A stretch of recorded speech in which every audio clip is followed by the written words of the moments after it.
வணக்கம். சற்று முன் கிடைக்கப்பெற்ற மிக முக்கியமான செய்தி ஒன்று வெளியாகி உள்ளது. எடப்பாடி பழனிசாமியை அதிமுகவிலிருந்து முழுமையாக நீக்க வேண்டும் என்று நேற்று அதிமுக ஆலோசனை கூட்டத்தில் முன்னாள் முதல்வர் ஒருங்கிணைப்பாளர் பன்னீர்செல்வம் அவர்கள் தெரிவித்திருக்கின்ற சமூக வலைதளங்களில் வைரலாக பரவி வருகிறது. இந்த வீடியோவானது பொதுச்செயலாளர் பதவியிலிருந்து பழனிசாமி அவர்களது நீக்கும் காலமே அதிமுகவிற்கு பொற்காலம் என்று சென்னையில் நடைபெற்ற அதிமுக தொண்டர்கள் உரிமை மீட்பு குழு போராட்டத்தின் மூலமாக தெரிவித்திருக்கிறார். அது மட்டுமல்ல, அதிமுகவின் மூத்த நிர்வாகியாக இருக்கக்கூடிய பண்ருட்டி ராமச்சந்திரன் தலைமையில் நடைபெற்ற ஆலோசனை கூட்டத்தில் தமிழகத்தில் அதிமுக மீண்டும் நிலைநாட்டப்பட வேண்டும் என்றால் அது மிக அதிமுகவின் தொண்டர்களது உதவி இல்லாமல் ஒருபோதும் சாத்தியமாகாது என்றும்,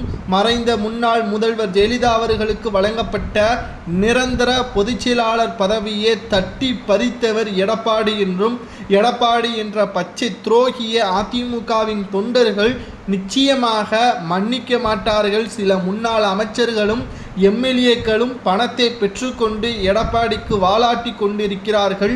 ஆனால் அது 2026 முடிந்துவிடும். அதற்கு பிறகு அதிமுகவில் அவர்கள் யாரும் பயணிக்க முடியாது என்றும் பண்ருட்டி ராமச்சந்திரன் அவர்கள் தெரியப்படுத்தியுள்ளார். மேலும் மறைந்த முதல்வர் ஜெயலலிதா அவர்கள் இறந்த 2 வருடத்திற்குள்ளாக பொதுச்செயலாளர் பதவியை தட்டி பறித்த எடப்பாடியை எப்படி மக்கள் நிம்மதியாக ஏற்றுக்கொள்வார்கள்? சரியான தலைவர் என்றும், இதற்காகத்தான் 2021 சட்டமன்ற தேர்தலில் அதிமுக தோற்கடிக்கப்பட்டது என்றும் பண்ருட்டி ராமச்சந்திரன் அவர்கள் கூறியுள்ளார்.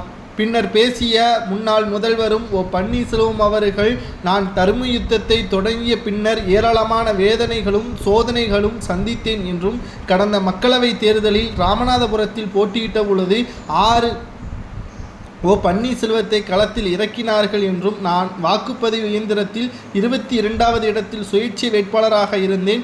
எனக்கு முன்பு பின்பும் தலா 3 பன்னீர்செல்வங்கள் இருந்தார்கள் என்றும், பழனிசாமி செய்த துரோகங்களை மக்களிடம் எடுத்து கூறியதன் விளைவாக 38% வாக்குகளை பெற்றேன் என்றும், அதிமுக டெபாசிட்டை இழந்தது என்றும் ஓபிஎஸ் அவர்கள் தெரிவித்திருக்கிறார்.